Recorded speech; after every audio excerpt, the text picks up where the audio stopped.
Jesus is the true and better Adam who passed the test in the garden, his garden, a much tougher garden, and whose obedience is imputed to us. Jesus is the true and better Abel, who, though innocently slain, has blood that cries out, not for our condemnation, but for our acquittal.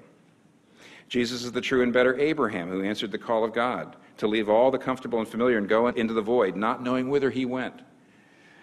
Jesus is the true and better Isaac, who was not just offered up by his father on the mount, but was truly sacrificed for us all, while God said to Abraham, "Now I know you love me, because you did not withhold your son, your only son, whom you love from me."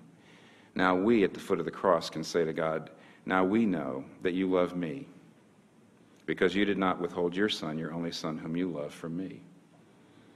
Jesus is the true and better Jacob, who wrestled and took the blow of justice we deserve, so we, like Jacob, only receive the wounds of grace that wake us up and discipline us.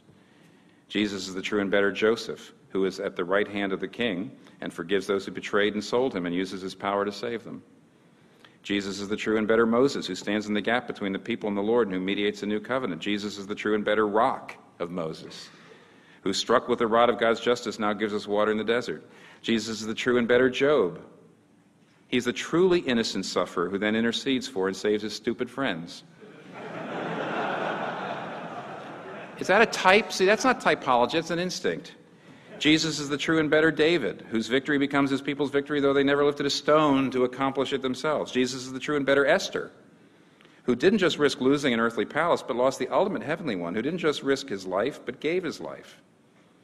Who didn't just say, "If I perish, I perish," says, "When I perish, I'll perish for them, to save my people." Jesus is the true and better Jonah, who was cast out into the storm so we could be brought in. He's the real Passover lamb. He's the true temple, the true prophet, the true priest, the true king, the true sacrifice, the true lamb, the true light, the true bread. The Bible's not about you.